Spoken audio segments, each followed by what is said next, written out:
Hello, hello, hello. We are live and we are live in conversation about self projected authority in human design.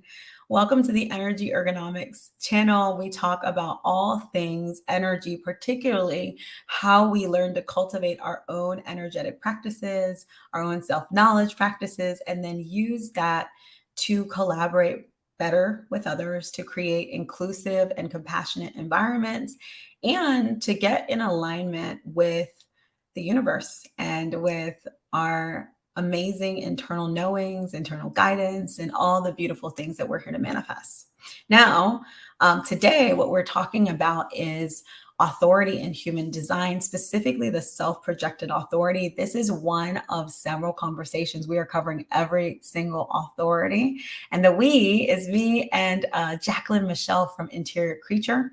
Jaclyn Michelle is amazing. Her website is such a huge resource for you. So it's filled with blogs. It has courses.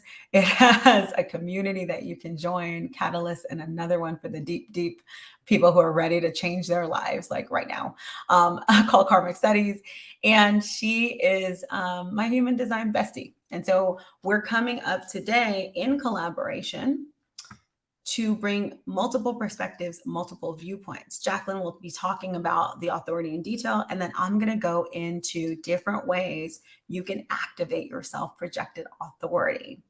We'll also be sending out various goodies. Mine is a deeper dive guide where you'll get every single activity written down. And so make sure if you're watching this, especially if you're watching this retroactively, that you do register at woofulness.com/authority, because that will give you, and it should be in the comment box, that will give you access to the guide, even if it's after the fact. And then we do have some viewers, so definitely post, tell us where you're from. If you have self-projected authority, let us know. There are going to be 2 opportunities for Q&A today. And so definitely we would love to hear the questions that you have for us. I'm going to bring up Jaclyn so I can make her blush while I tell her. Well, I tell you more about how this amazing woman has changed my life and put me here on this path today. So Jaclyn ignited my fire for human design. And I'm laughing because she was my catalyst. She gave me the spark that turned into a fire. This will make sense when you hear more about her offers. But real, it sounds like a joke, but I'm really not kidding. But my work in business coaching led me to Jaclyn so that I could get a better understanding of the people that I was helping and create better and more sustainable programs for them. And what ended up happening is I went on my own personal journey of following my authority for the last 12 months. And in doing that, every part of my life has been touched at this point, right? And I have changed, and it's beautiful because I've come home to myself, and I feel like all the parts of myself that I maybe vacillated in between before, they're all together. We're all here. And now I can give all of myself and receive all of the glory that is coming my way. And it's just fantastic. And so Jaclyn is someone to talk to if you are ready to make those changes. I'm someone to talk to if you're ready to make those changes in your life. And today we are going to talk about the number one thing that we get to learn in human design. The system is deep, but this piece of it unlocks everything else. Is that fair, Jaclyn? Absolutely. I made Jaclyn come do the head nod for us. I keep doing this to her, but I love it. I'm good at it. I can do, It's the podcaster equivalent of like the, You're really good at that. that. So it is now time for Jaclyn to take over. We'll get your screen up, Jaclyn. Yep. And I will come back a little later. Absolutely. So as I'm getting everything kind of set up, I want to take just a moment or two to introduce myself to folks who I haven't met yet before I walk you through what self-projected authority is. So as I was blushing when Mélissa was talking about me, I'm not great at taking a compliment. I'm working on that. But my name is Jaclyn Michelle. and I am the voice behind interiorcreature.com. So I've told the story a couple times now, and I'll tell it again for folks that are just tuning in. I found myself a few years ago in a position where my job had basically eaten my life. And I could not remember who I was outside of what I did for other people. And I don't know if you can relate to that, if you've had a similar experience with a relationship or like a something just kind of was basically enveloped your entire being. Like I was basically outsourcing so much of my agency and my decisions to other people for years. I'd become habituated to it without even realizing it, right? I've always been a bit wooful, to use Melissa's term. I've always been into the metaphysical, the esoteric, the occult. And when I was a kid, I used to sneak out books from the library on like astrology and astral projection and like aliens and like hide them under my like Sweet Valley High books to like appear normal. But I've always been interested in this kind of field. And when I basically hit that wall in my corporate life where I was like, this doesn't feel like me, but I don't know what feels like me. I need a tool. I kind of dug back in my toolkit and found human design. So when I was studying it at the time, there just wasn't a lot of information online. And the stuff that was there felt very just kind of like the language wasn't accessible. It was a lot of lingo, a lot of jargon. And I wanted to build something that felt practical, actionable, accessible, and kind of share my journey, A, learning the system, but B, try to make it as just like, I didn't want the information to feel gate kept, if that makes sense, because it very much did at the time. Now things have changed, but interiorcreature.com was basically established to teach people how to hack their own human design chart. And now 20 to 30,000 folks come into my digital home every month to decode their design for free. And around that time, I started doing readings. So I've expanded my offering since then, but I love introducing people to their design for the first time. I also offer readings at multiple entry points because I know once you hear about human design, you find that one thing that's mirrored back that feels like you. A lot of us go down the rabbit hole. And so I wanted to make sure there was a pathway for folks who A, were just learning about the system, but also B, if they had done a little bit of research on your own, I can also support you with like pulling the pieces together, filling in the gaps, making it a little bit more practical, actionable, accessible. So if you head to my website and see the tab that says, or the little link that says book a reading, you can see all the different entry points there. I also have a master's in science of teaching. I spent 15 years in education teaching kids and then teaching teachers. And I found that you couldn't take the curriculum developer out of me. So I also teach classes introducing people to the human design system. And I have two communities, which we'll talk about one of them later. But one of the communities that I've built is karmic studies.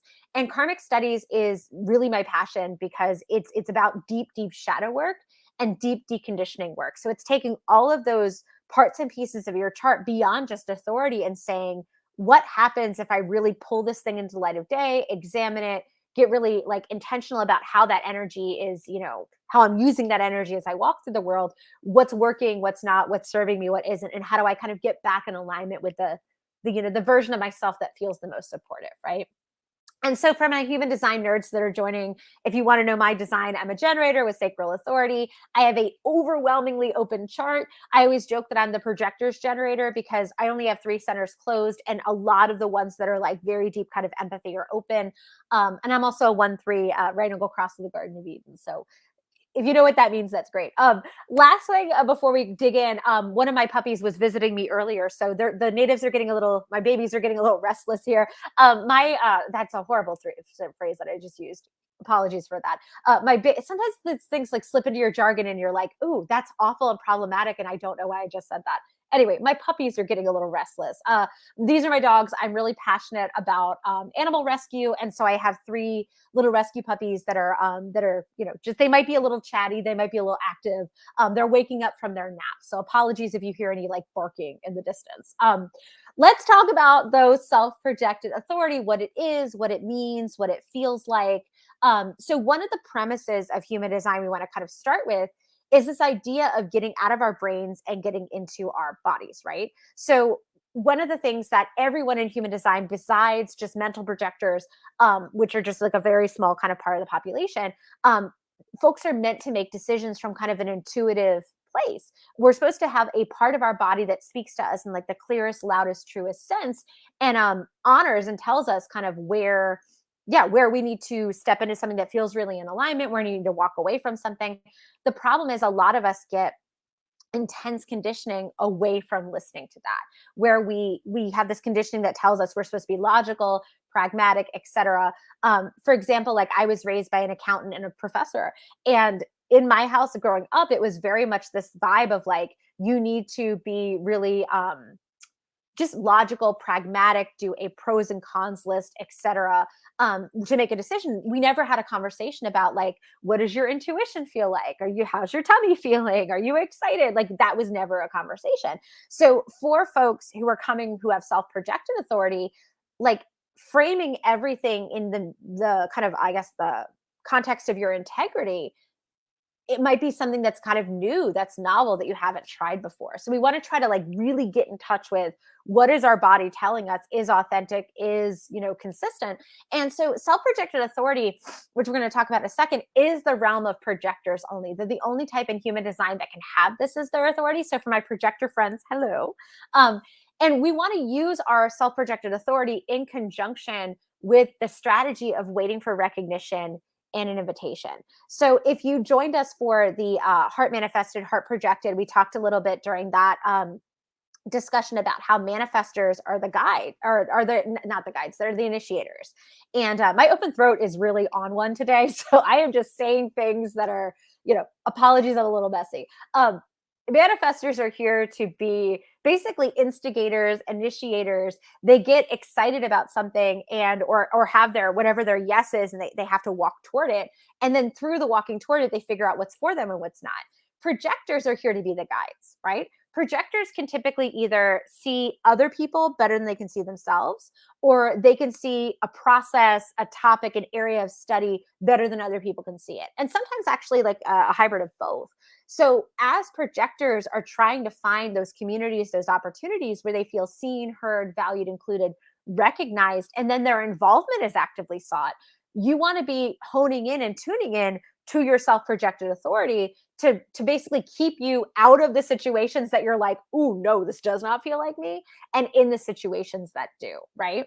So that weight in your strategy has nothing to do with like a holding pattern you're supposed to keep until like the perfect thing comes your way. It's not passive. It's not meant to strip you of agency. It's basically keeping you like in your own body and honoring your sense of self, your sense of integrity, your sense of like what feels like me prior to committing yourself to anything, right? So the self center, for folks who have self-projected authority, that is the most powerful center of all of the centers you have that are closed. So folks who have self-projected authority, the heart, the spleen, the solar plexus, the sacral, the root are open. Sometimes the head and the mind might be closed, but the self still is the most powerful one, right?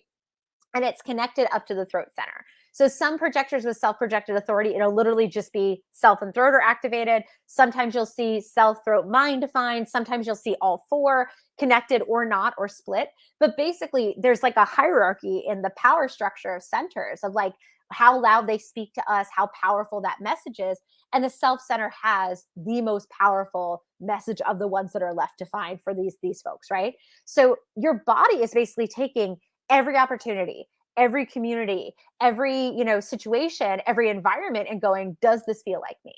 Is it within my ethical, moral, like compass? Is it something that like I want to step into, I'd be proud to be associated with? Or is it something that just does not feel like me, right? That sense of contraction, that sense of expansion. So some people with self-projected authority, or even if you just have your self-center closed in your chart, you might notice that when things feel like you, it tends to be a feeling of expansion literally in the chest, a feeling of like, I'm opening up. This feels like me. I think about my little first graders back when I was a teacher who'd like get an A on their spelling test to get 100%, and then run up to mom in the schoolyard and be like, look, I got an A. And they're like beaming and their chest is open and they're smiling. Like it's that sense of like, I want to be associated with this. This thing is me. It represents me. It's something I did. I'm proud, right? Folks who have this center closed also might notice a contraction in the chest. And that's literally like, I don't want to be associated with that thing, right? it doesn't feel like me. I want to like put literally physical distance. So you might notice it as just like an expansion or a contraction. I've also noticed things like maybe you're stepping forward, stepping away, very similar to where the way the heart kind of talks to us with that proximity and distance. You might even notice if something's really a self-centered no, that you physically step away from it. It's your body basically trying to subconsciously vet whether something feels like you want to put your name on it, you feel like you can identify with it. It's something that like walking toward feels very aligned. As Mélissa might say, like, is it on brand for, your, does it feel like something you'd put your, you're proud to have your stamp on to be associated with? So for the projectors who have self-projected authority, you might see it actually listed as a whole bunch of different things: self-authority, identity authority, G center authority. Like those all might be the different names that, come up here. Just because every software kind of sometimes uses different terminology. Some people are really married to calling the self-center the G. So it is like, it's just tomato, like they're the same, different names for the same things. And we can use it for both small and large decisions, right? So projectors are the only ones that can have self-projected authority. And one of the things I've heard from my clients over the years is, and this is again why deconditioning and shadow work is such a powerful, big part of my own practice, is you want to think about, have you been allowed to show up as your full self? Have you been allowed to claim your identities, or have identities been assigned to you from other people? And what is your relationship with your sense of just like what I claim and how I define myself? And so deconditioning can be massive, because especially when it comes to race, gender, ability, gender presentation, gender identification, sexuality, all of those things, there are labels we're assigned with from other people that we can't control, but then there's also identities that we claim, right? And so with self-projected authority, getting into your own kind of shadow work around, how do I see myself, and what are my core values, and how do I want to be seen by others and experienced by others, can also be kind of like the mana, the energy that you feed your self-center, so it starts speaking to you a little bit more loudly, right? So anyway, projectors only can have this center closed. And I think as the guides, it even becomes more powerful, because you deserve as a projector to be in the communities where your guidance is going to be the most impactful, right? And to do that really well, you have to know yourself. You have to know, like, these are the folks I'm going to really jive with, and these are the folks I can support. We all have aligned morals, ethics, values. It's on brand, if you will. And then maybe there are other folks that it's not a knock on you or a knock on them. It just isn't a good energetic fit. So that's the other thing too. A lot of my clients will mention sometimes that they feel like they're being judgmental when they honor their self-center. And it's kind of like building that confidence in yourself to kind of know that just because something doesn't feel like aligned, it doesn't mean it's a judgment on that thing. Like I always use the example of shopping. Like if you go out shopping with a friend and they grab a blouse from the rack and they're like, oh my goodness, this looks so good on you. And you look at that blouse and you're like, no, it wouldn't. What are you talking about? Like, it doesn't mean that you think that blouse should never have been manufactured, or that we need to like, put the designer of that blouse in jail. It just means that that doesn't feel like you. Right. And so as you're walking through the world, that's literally what your self is doing. It's trying to magnetize things towards you that are aligned with your ethics, your morals, your values, your sense of self. So again, if you're feeling like you're not always feeling that sense of like identification or contraction, digging into that work of like identity and how you define yourself versus how other people have defined you, like, can be a really amazing portal to kind of activate that, right? So again, as that projector, you've got this kind of two-pronged, strategy, right? You're supposed to wait for recognition and an invitation. And the way I actually understand that is, as a guide, you deserve to be seen, heard, valued, and included. So it's not that you're in this like holding pattern waiting for the perfect thing to come to you. It's more of, as you're walking through the world and opportunities are coming your way, you're seeing job postings, you're seeing groups of people, and maybe your involvement is being sought, or you want your involvement to be sought somewhere. It's about really taking that moment and checking in with yourself and going, do I feel seen, heard, valued, included? Is that the energy that I'm experiencing from other folks? But also, do I want to see these people? Like, is this something I want to be associated with? Like, do I feel like, I want to give my value to this group? Is it a mutual two-way sense of alignment, right? And then when the recognition is there, again, you're always continuously checking in with yourself. You're feeding your body as much information as possible. If you're not getting a clear read from your self center, asking questions can be really helpful, because the more data your body has, the easier it is for you to say, I feel aligned or I don't. Like, I identify or I don't. And so, getting as much information possible. And then when the invitation comes, it should be much clearer in your body as to whether you're like, yes, I want to move forward. I feel connected. I feel aligned. This feels like, yeah, I identify, or no, I don't. So that's just kind of the way that self-projected authority speaks. And again, it might actually be easier for you to bring words to it because that throat and that self are connected. So one of the exercises that I gave one of my clients a few years ago, she was job hunting, and she was actually stepping into a different kind of branch of her field. And she wasn't really sure what she wanted that to look like. And I was like, go stand in the mirror and practice introducing yourself as that title from that company, from all these job offers you've gotten or all these interviews that you had. And like, if you can't get the words out of your mouth, or if as you're speaking them, they feel icky, it doesn't feel like you, that might be your body's way of saying it's not that. Maybe it's the company, maybe it's the title, maybe it's like the people, it's your, sometimes you can actually feel it as you're speaking it. So journaling can be a really helpful practice, as can kind of like using others as a sounding board. But again, it's not about what makes the most sense. Like someone who has sounding board authority, for example, it's literally like, as I'm speaking this out loud, am I feeling a sense of clear identification, or am I feeling this kind of like, ooh, I don't want to be associated with that. Ooh, I want to like step away from that thing.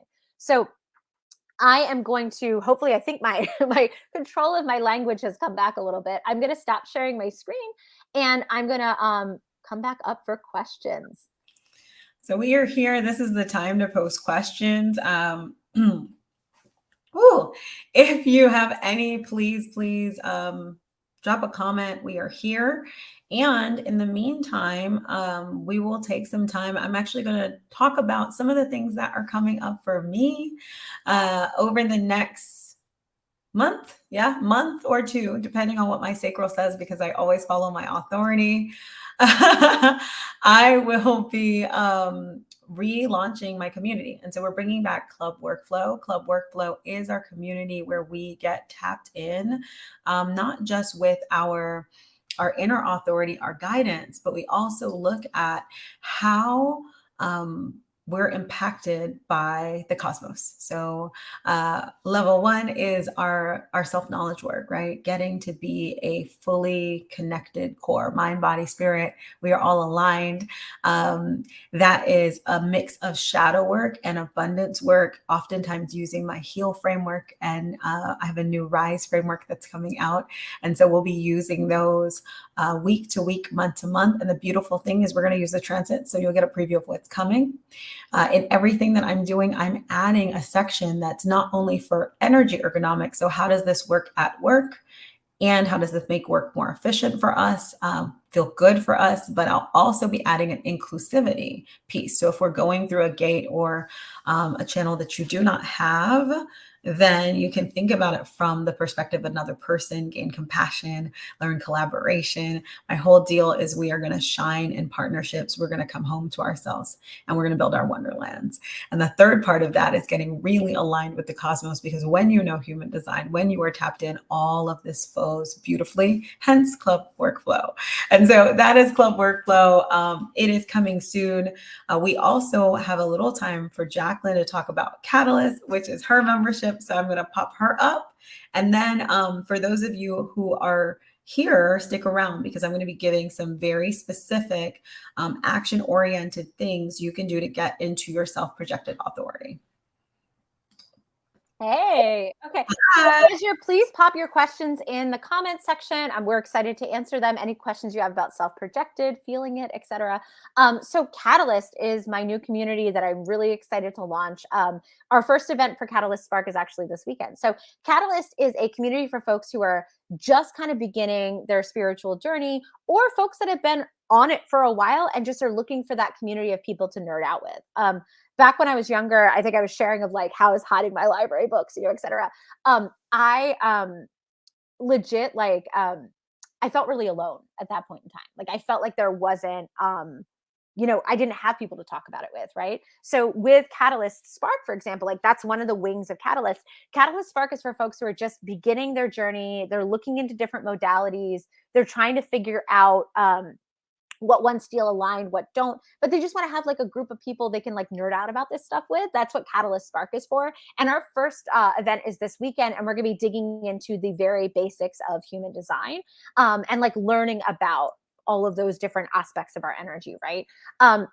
In Catalyst Fire, sorry. Catalyst Fire is for folks who've been on this path a little bit longer and are looking for people to just nerd out with in a very different way, right? Like maybe want to have those higher level, deeper conversations, but they don't feel like they have a community to do that, right? So what we're doing in Catalyst Fire, for example, in a few weeks, our first event is all about using your chart to do shadow work, right? To kind of forgive those parts of yourself that are a little bit messy, where you've got to, it's how do we go in and kind of identify where we need more deconditioning, where we need more realignment work, and how to kind of love those parts of ourselves that have kind of those rougher edges. So we're going to be doing that this weekend, or not this weekend, in a couple weeks coming up.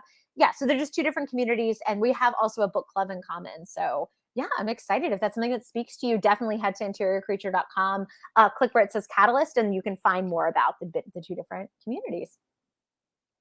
I love it. I love it. And you will see me there in Catalyst as well. So what we're going to be doing next is we're going to go through some of the things that you're going to find in your guide if you are registered for this event. So if you're like, I just found this on YouTube, one, lucky you. And number two, we still got you covered. So head over to woofulness.com, WOO like woo, and then fullness, FULNESS.com/authority. You can register retroactively and just let us know your authority type. You can register for all of them. And then you are going to get a beautiful guide that looks something like this. I'm going to pop in our splenic one.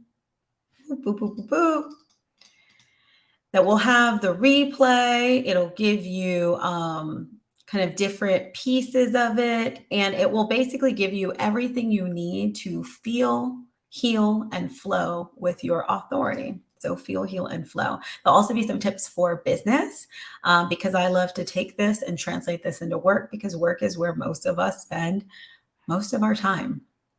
And so right now, we're going to talk about the guidance specifically for self-projected authority. This one was a fun one for me because I have done so much work on identity throughout the years, because because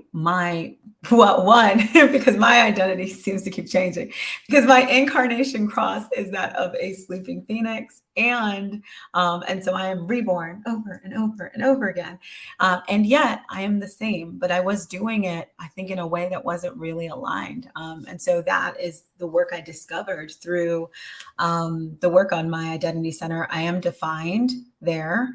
And I was working with multi-passionate entrepreneurs. And so there's a lot of questions. And so I've brought in a new framework for y'all, specifically for self-projected authority in human design, but I have different exercises that I've used for clients throughout the years. I love that you brought up mirror work, because that was one of mine, Jaclyn. So I was like, we are always locked in. And so with that, I want to introduce myself. My name is Mélissa Peng. I like to say I'm an enlightenment catalyst. It's fun saying it out loud. And so I'm someone that if you spend a decent amount of time with me at some point in time, I will tell you something. And I'm laughing because Jaclyn is nodding in the green room. I will bring up something that will catalyze change and awakening in you. And if you spend a lot of time in me, that will be a lot of change and awakening over a brief period of time, which can sometimes feel like a lot, but is amazing for the people who are ready to step into their full selves, to come home to their selves. My mission is to help you come home to yourself and to get all the pieces of you into one. And that's actually why I love this authority. For me, once I decided to really follow my authority, I was taken on this amazing journey where I got to collect all the pieces of me. One of the pieces that I collected was my history, my legacy. And I am a proud great granddaughter of a beautiful Jamaican medicine woman named Caroline. And so that was a learning that came about in the most woo-woo of ways. And since then, I've also learned I'm a crystal intuitive. I've also jumped into Qigong yoga, breath work, yoga I've been doing for 13 days, meditation, dance. Jaclyn likes to say I'm a natural witch because I've realized I do things like create altars, just all on my own. And this journey of learning, right? So many different healing modalities has really brought me back to the same thing time and again, which is that we heal ourselves. But the healing that we do for ourselves starts with this self-knowledge, starts with digging into ourselves, then starts with us extending that into community. Because hurts made in community, they heal a lot better in community as well.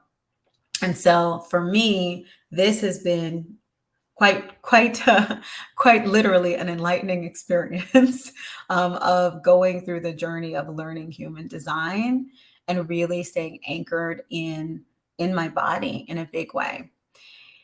For self-projected authority, we just came from the last section. For self-projected authority, we are going to have fun.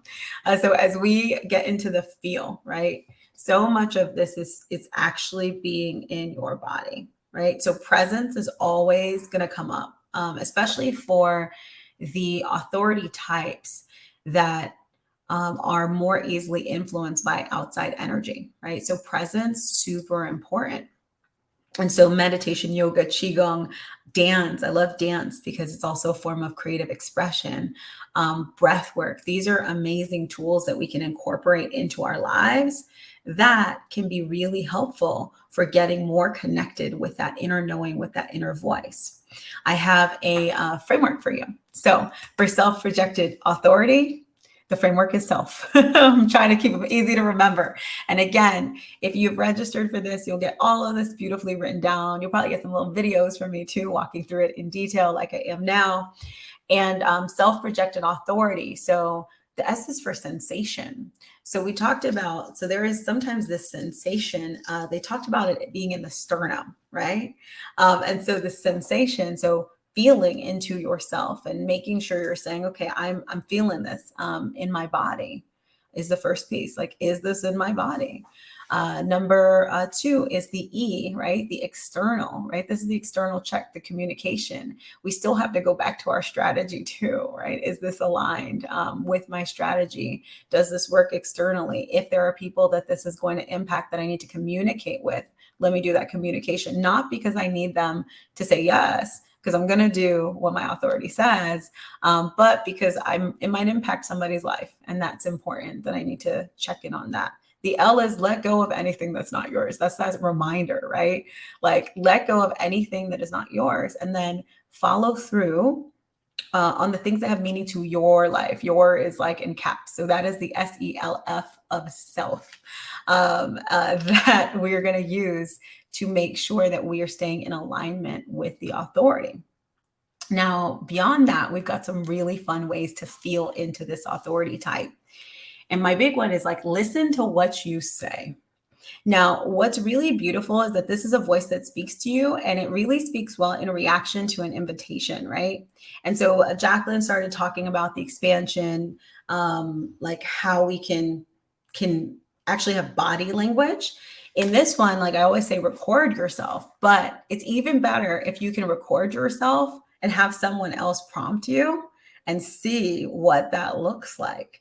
It's a beautiful thing. I think it's such an interesting thing. It's something I do with my clients. I've done it with you, Jaclyn. I was thinking of us, like we've had sessions where we talk, and it's this one is helpful for any authority in reality, but for self-projected, it's really important to listen to what you say. Listen to what you say can go on a deeper level. I will also literally, and this is just an identity center thing for me on whole, like a defined identity center. I literally will read back. I had so much conditioning around my identity in so many different ways, like being a Black woman in America, being a Black woman in corporate, being in corporate, being a woman, being a married woman. There's so much conditioning around identity. And so I've worked very hard to decondition. And then I have an identity that's still evolving and just getting more and more beautiful. I'm picking up pieces as we go sometimes. And with my incarnation cross, especially if you have one that has you shape-shifting sometimes, right? I love the practice of reading over the things you write, re-listening to the messages that go out, listening back to yourself. Because that is, again, you can start hearing that, and when you hear it, you can feel in your body, like ooh, that wasn't something that's in alignment with me, or ooh, that is, ooh, I liked how I said that. And so you can start picking up language from yourself. Along these lines, find a safe space for your voice, and especially if you can find a place that prompts you to ask, to answer questions, and answer questions about you. I was blessed earlier this year to work in a group that was a bit of a woo-woo spiritual group, and I got to really express myself in different ways. So I got to practice the parts of me that I didn't get to express normally in my normal environment. And so sometimes we have to pay into these spaces, which is what I did. Sometimes we are fortunate and can find them. And so find a place that's going to prompt you and ask you questions. So much of this authority is about trust, right? And learning to trust yourself in the moment, learning to trust what's coming out of your mouth, and not overanalyze it. And so again, finding that space. If you're a little bit more adventurous, I was like, get on some improv, start practicing these things, right? And see what comes out. See what comes out. This is a trust exercise. The other word I have for you is unique, right? Unique. What is my brand? This is a big question to have. So what is my brand? I had this very long conversation with a friend once, and it's a little ridiculous from my perspective, because it's not something I would usually spend time on. It was about clothes, because she's like, your clothes are not on brand. And I'm like, but I have so many different brands, because literally at that time I had 5 brands. And she's like, they're not like, but what is your brand? And we had this very long conversation where over time, I was able to hear myself and get to the place where my brand wasn't a brand that was defined, but there were some elements.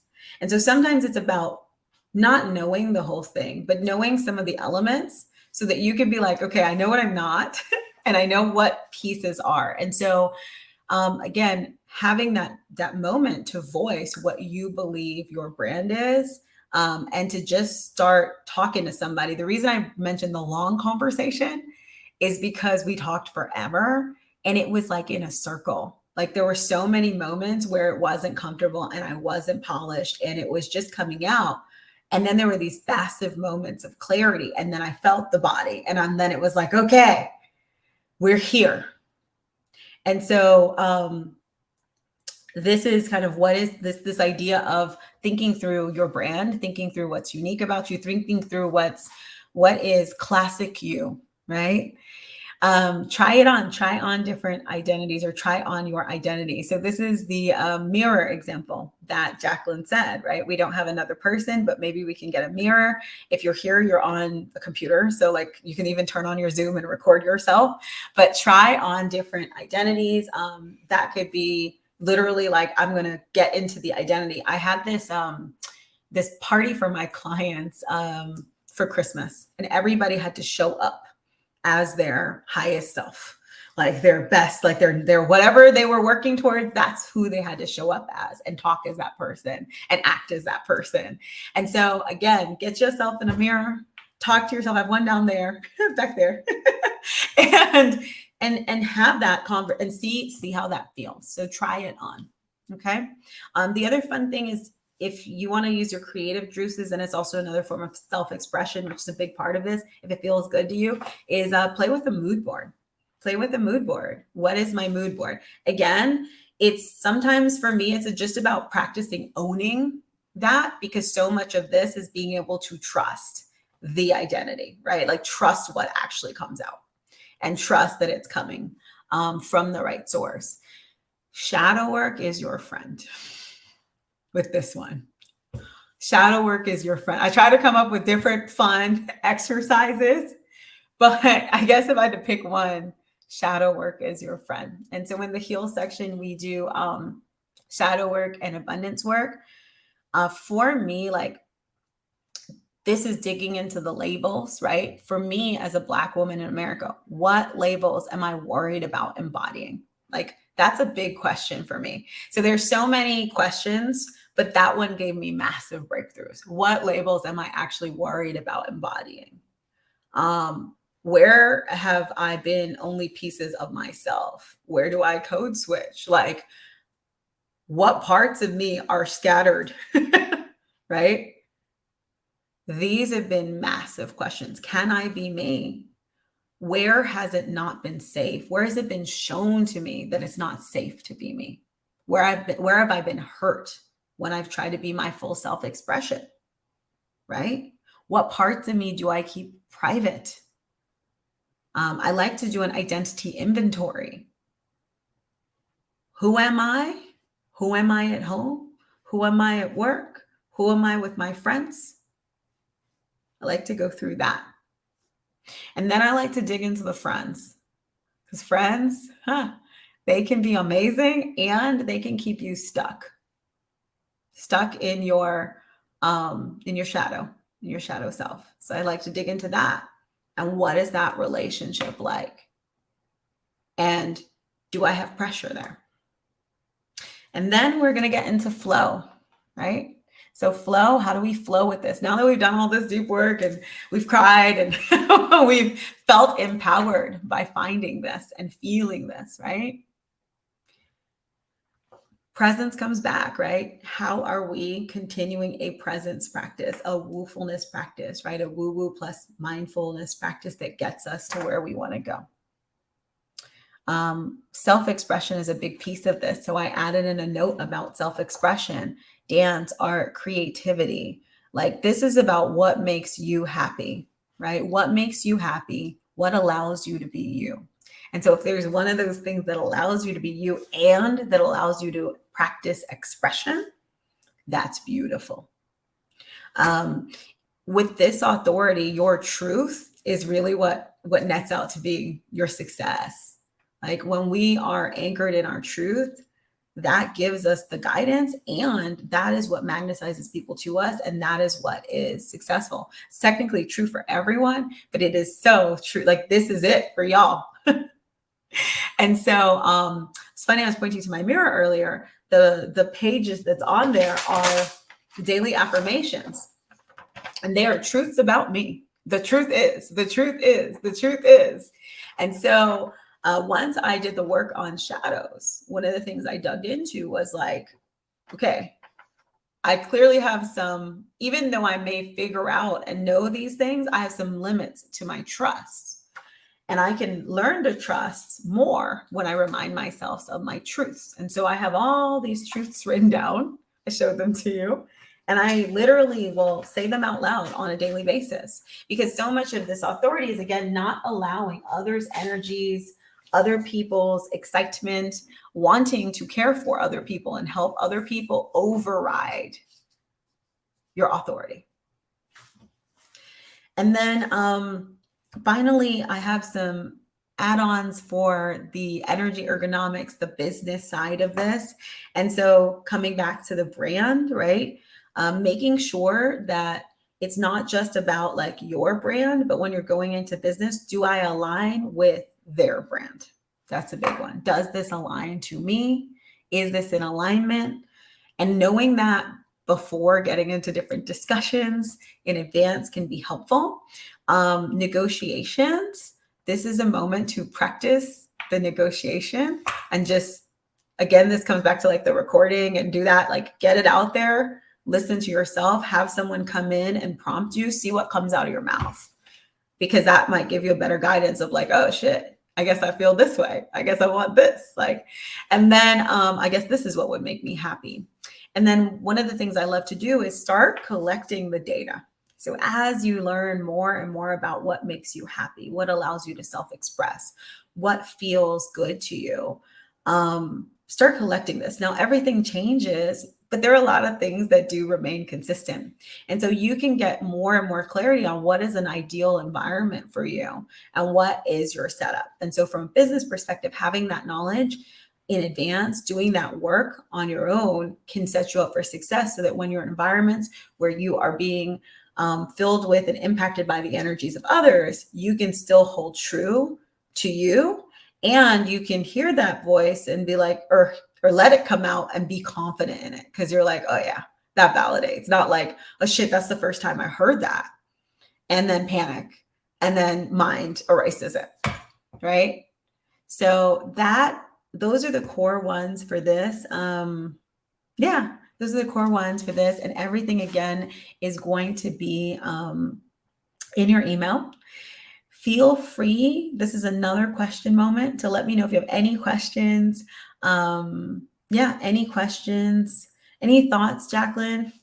I loved all of that. I think it's what's so hard is, and I love that you brought up the identity aspect of it too. Like, and this is something that one of my recent blog posts kind of went into. Like, there's identities that are assigned to us, and then there's identities we claim as our own. And really untangling that, like, it's not a one and done. It's not something you sit down and you go, oh good, I got it all sussed out. Like, it takes such time to figure that out. And I think the deeper you're able to do that with yourself, because the message from the self gets clearer. So I love that you brought all that up. For me, so much of the work on this one is that deep work, because it's really trusting, right? Yeah.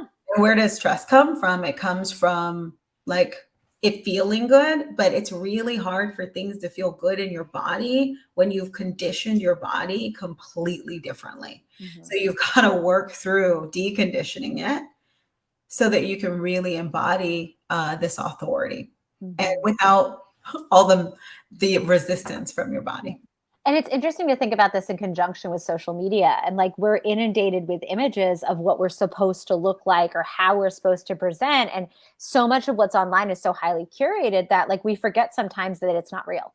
That I was actually thinking about that this morning. One of my neighbors has this like little bin of flowers out on their balcony, and they always look like they're in bloom. They're just beautiful. And it's weird because I'm in Arizona, but it's gotten cold here. And I remember I always see them from across the parking lot. So I remember the other day going like, oh my God, they're so fake. They're plastic. And I was like, literally like, I need to track this neighbor down. I need to find out what soil they're using. I got to get their secrets. I realized, and literally in the moment I went like, that's just like Instagram. Like, she's showing me, or they're showing me these perfect flowers, but they're not real. And like, our poor hummingbirds are probably like on their way and realizing this isn't going to help me. But so much of what's out there, I think, does like tell us who we are isn't enough. And so this closed self center rather, and the open, I think, struggle with these ideas of enoughness. And is it enough to just be exactly who I am, or does who I am need to change? And like, it doesn't need to change. Like, you come home to yourself, figure out what feels like you, and like, just remember that a lot of what we're presented with isn't real. Yeah, and I think this idea of enoughness, we're told often we're not enough. Like, it's like you're not enough if you don't present in X way in this environment. And so the example I'll give with this one is I like to, lovingly call them my burns with my incarnation cross.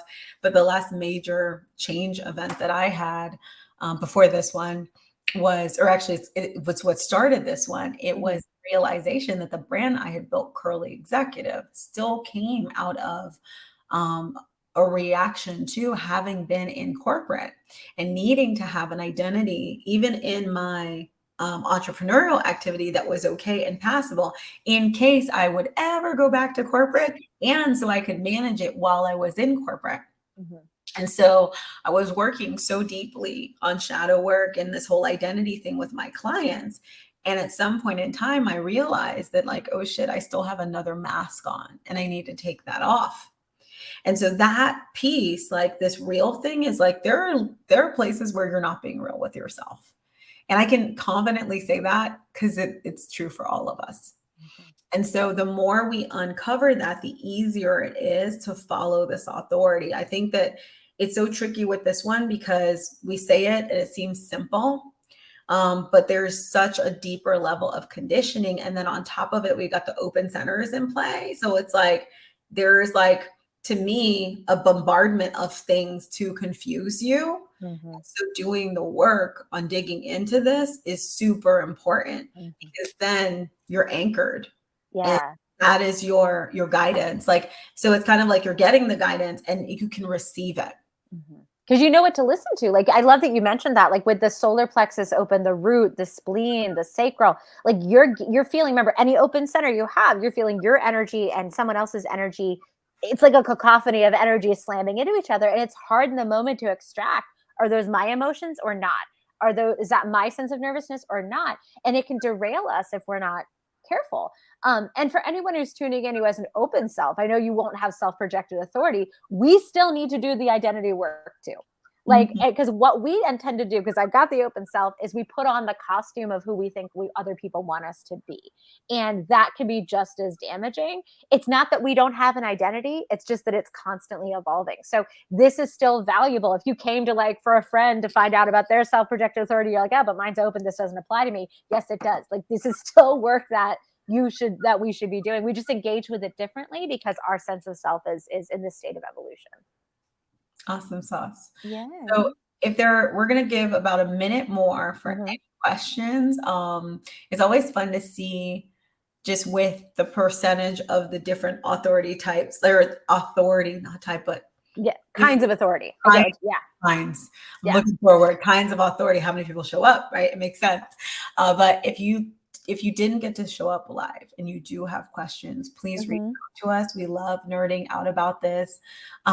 This is a fun space for both of us. I think Jaclyn is shadow work queen, me as a multi-passionate entrepreneur who's kind of and multi-passionate entrepreneur and sleeping phoenix who has been really living that in different ways. Your birth and death cycles lately have been like ba-boom, ba-boom, ba-boom. and also as just a Black woman in America, real talk. So feel free to reach out on us about this. We're both really passionate about this topic, and whether this is your authority or this is a center that you're working with in different ways. I think we love this stuff. I can say it for me. Do you love this stuff, Jack? I do. Okay. All right. So we're going to wrap this for today, but we are back tomorrow. And, sacral authority and sounding board and lunar authority. So we paired the reflectors and the mental projectors together intentionally, because a lot of what both of y'all have to kind of work through is not letting, just like we talked about, all those open centers hijack the conversation, and like knowing what to really tune into and trust. So we'll be talking about that tomorrow. So sacral authority first, and then sounding board / environmental, you may have heard it referenced as, and then lunar together. I'm so excited for these. I know it's silly, but like, well, sacral, obviously, we're sacral, so there's that. And then there's like sounding board because of my little unconscious setup and my 43 to 23 and all sorts of fun things we won't talk about. Lunar, my conscious setup. So like, and then lunar because I'm obsessed with the moon and my whole like moon cycle thing now of like waiting. It's gonna be amazing. It's powerful. And we love y'all. And I know some people are being shy, but we love you too. We love you. If you get a question later and you'd like to DM us, we are both people who actually answer our DMs. Yeah, now that I figured out how, I always joke, I had a geriatric moment earlier this year where I was like, I couldn't figure out how to access some of my inbox. So I figured it out now. So if you ever DM'd me and you're like, she just never replied, I'm getting there. I'm going back through the. If you don't reply, tag us on a comment because it means we don't see it in requests. But other than that, we'll reply. All right. Goodbye.